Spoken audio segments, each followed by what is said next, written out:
Ahoy hoy, this is Michaela from Team Retro, where we like retro games and we like the devices that bring them to us. So I am really enjoying the heck out of my Steam Deck.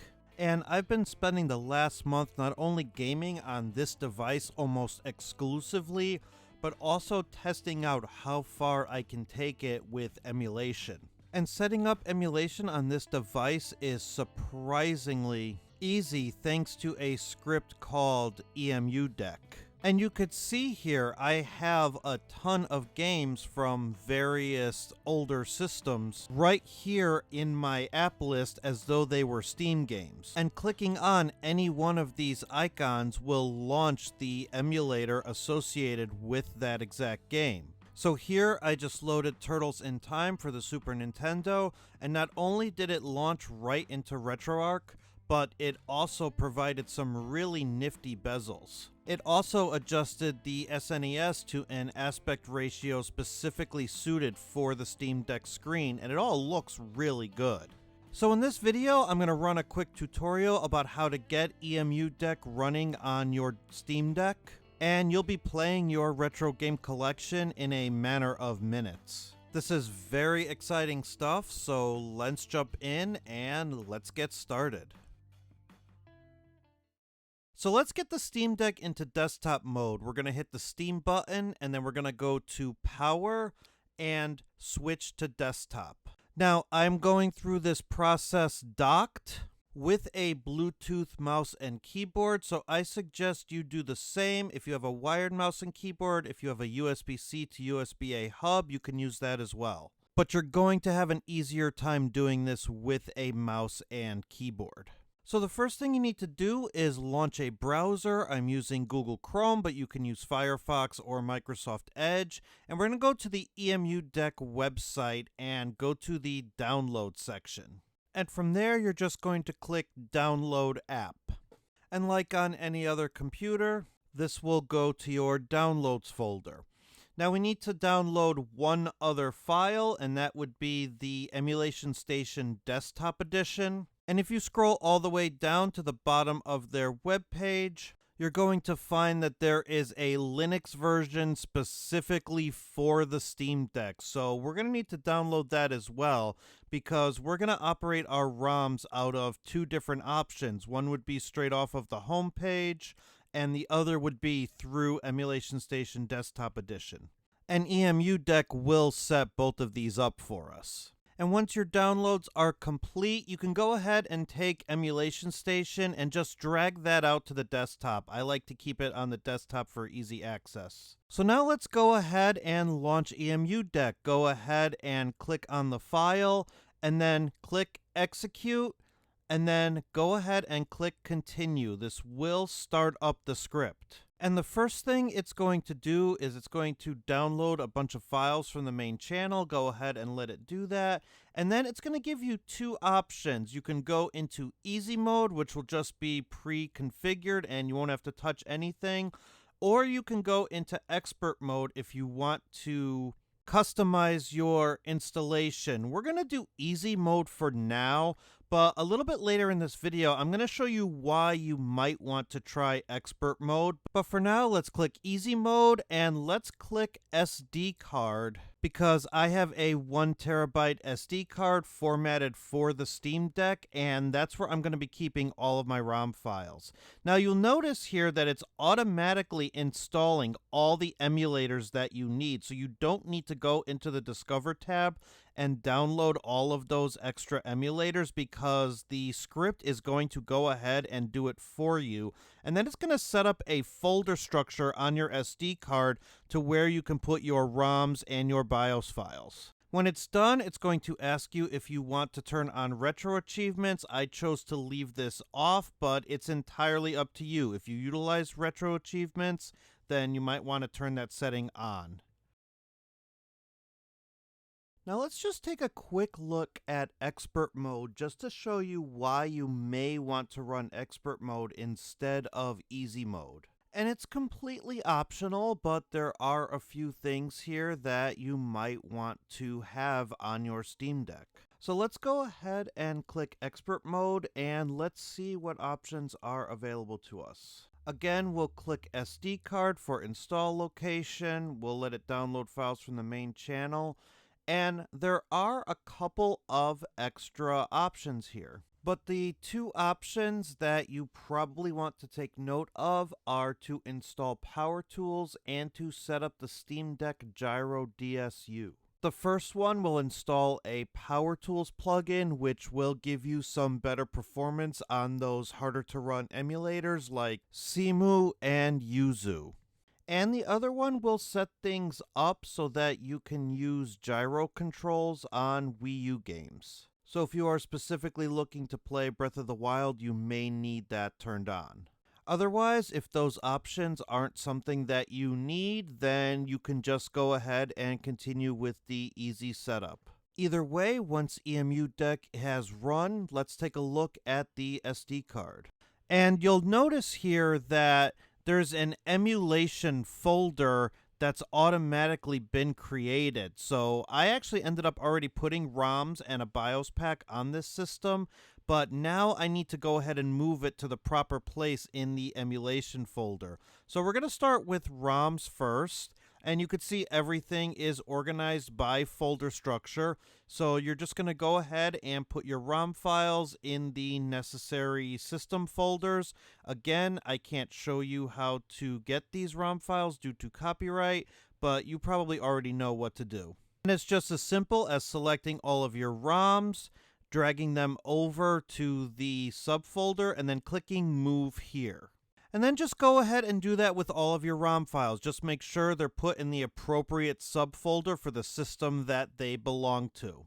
One thing I like about how EmuDeck is handling this is if you've ever dealt with a retro device in the past, you are already used to this file structure, so your ROM collection might already be in these subfolders.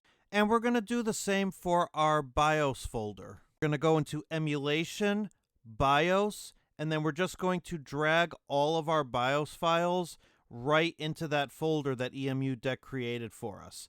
And it's that simple. On your desktop, you should now see a new app called Steam ROM Manager. So let's go ahead and execute that file and see what this is all about. Basically, this is a list of parsers by retro system. And this is how you're going to actually get the games onto your home screen in Games Mode. And basically what this is going to do is it's going to make shortcuts in your Steam library for all of these games. And the first thing you'll notice is that all of these systems are turned on by default. And I actually don't like to run Steam ROM Manager with all of the systems turned on. I actually like to turn a whole bunch of them off and only curate a few systems that I actually want to appear on the home screen. So in order to do that, we're just going to drag this window on the left a little bit to the right, and that will reveal some switches near each system. And then we could just go ahead and just start turning off the systems that we don't want. So for right now, I'm only going to do a couple of systems, and then I'll actually go back and do a couple of more just to kind of review the process. I'm also going to leave Emulation Station Desktop Edition on because it will configure a shortcut for that app as well. And we want to be able to access that from Games Mode. So once we've selected our systems, go ahead and click Preview, and then click Generate App List. And then what that's going to do is it's going to go through the ROM folders of the systems you selected, and it's going to automatically download Steam artwork for them off of the Steam Grid database. We're also going to shut down Steam at this point to give the program the opportunity to save this app list. And if there's multiple images, it will give you the option to scroll through them as well. Now you could see here with some systems I have duplicate files, and that's because I have my updates and my ROMs in the same folder. So I'm going to show you how to clear out the duplicates in a minute. And you can go ahead and browse through the different artwork, or you can just stick with the default. It's totally up to you. And once you're satisfied with all of your artwork, you're going to go ahead and click Save App List on the bottom, and it will run this script. You just want to make sure it says done before you close out of the system. and then go ahead and restart Steam. Now, I was a doofus at this point. I forgot that I had a shortcut for Steam right on my desktop, and I actually launched it from the application drawer, but in the future, I do need to remember that I have that desktop shortcut there. Now let's go to our Steam library, and you'll notice that Steam ROM Manager created sections for each system, and you could see all of the games are represented here. Now let's go ahead and get rid of any duplicates or files that we don't need. And you could do that just by right-clicking and clicking Manage and clicking Remove Non-Steam Game from Library.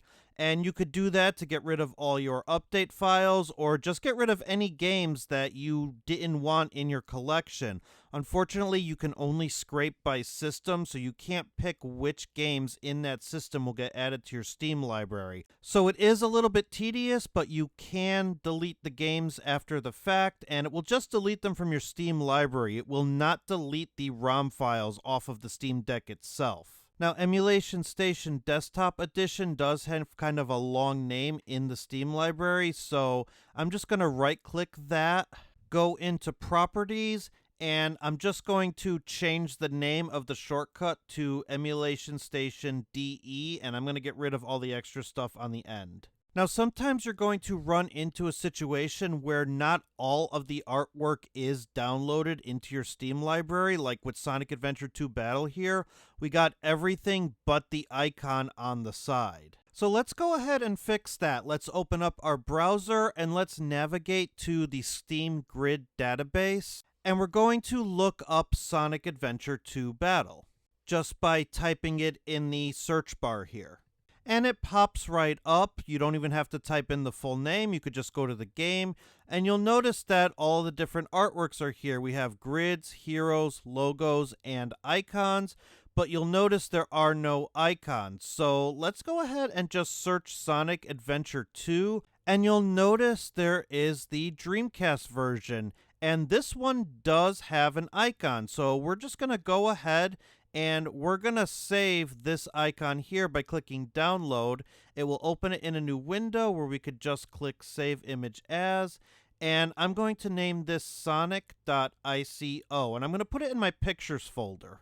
Now let's go back into our Steam library and let's right click the game and click properties.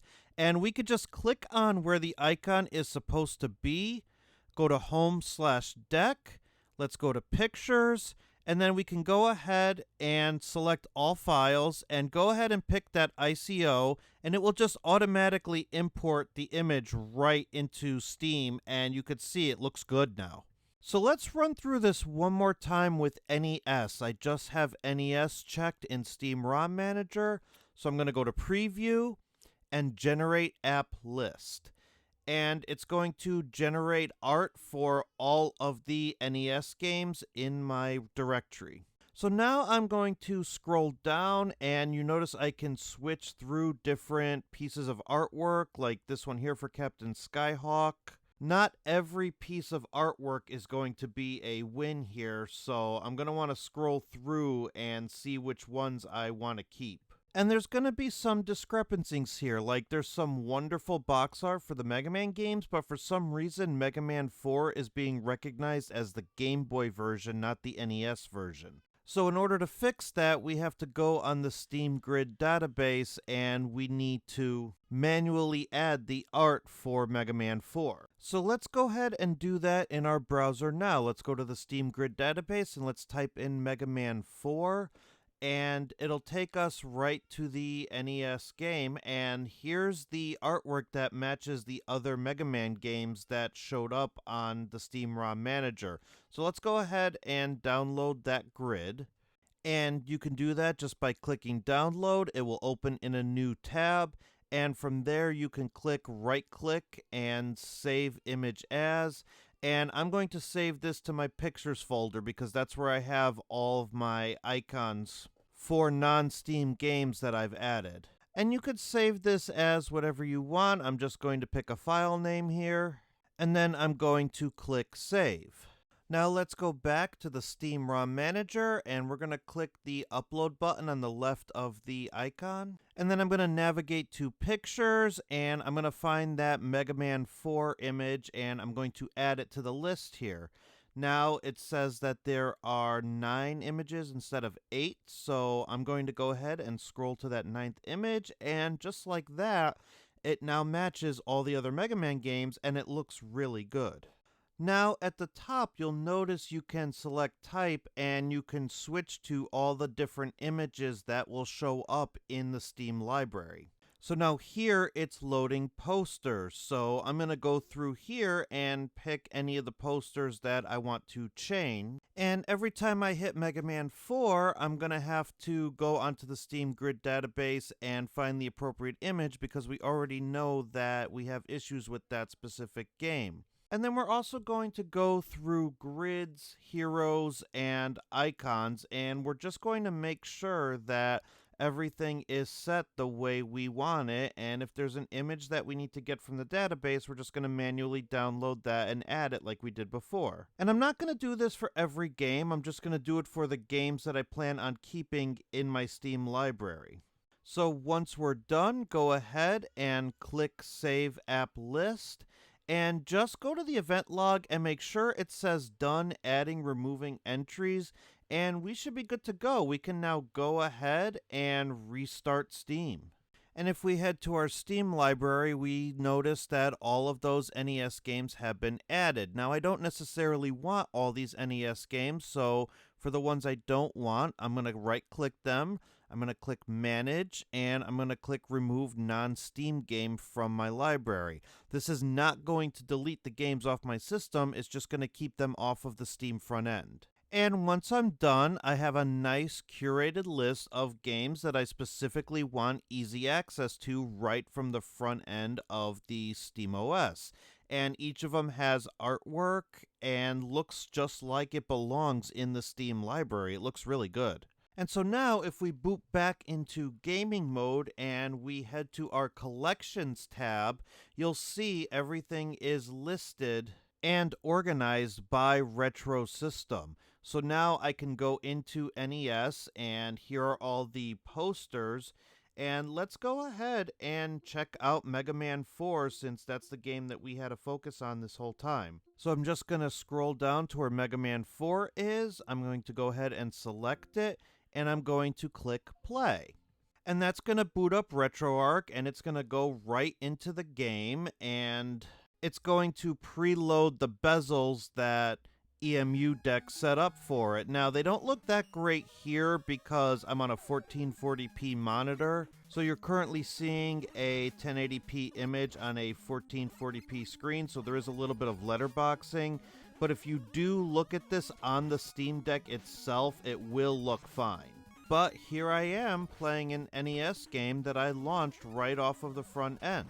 And we also got that normal 4x filter applied, so it looks really sharp. Now, if you'll remember, we took a whole bunch of games and removed them from our Steam library, but we can still access them through Emulation Station Desktop Edition. And this is really a great way to curate your ROM library, so you can have some games right on the Steam front end that you can access quickly, but in order to prevent that overcrowding, you can actually go in and access the rest of your ROM library here in Emulation Station. And if you press start, you have a scraper option, so you can actually go into Screen Scraper and you can put your account information in and you can scrape box art for all of your ROM files. And it will also scrape your metadata as well. If you've had any experience with retro devices in the past, this should all be very familiar. And because we set this up through EmuDeck, it should automatically know which emulator to launch when you go to boot up a game. So here I am launching a 3DS game, and Emulation Station automatically knows to boot right into Citra. And we're up and playing Pokemon Omega Ruby. And with that, your setup is complete. You now have a collection of ROM files that you can access right from SteamOS, and then for everything else, you can go into Emulation Station Desktop Edition, and you can launch those games from there, and you are good to go. And then as you go, you can tweak your settings as necessary, but at least you got the main setup out of the way. Alright, that will do it for this video. Thank you so much for watching. Let me know how much luck you've had using EmuDeck on your Steam Deck. It does require a little bit of configuration, but overall it's a fairly straightforward process and it will get you up and gaming in a relatively short amount of time. But let me know what you think in the comments below, and please feel free to continue the conversation in the Budget Aquaman Discord. Link will be in the video description. Again, thank you for watching, and if this video was helpful to you in any way, please be sure to like and subscribe. Until next time, bye for now, and don't stop believing.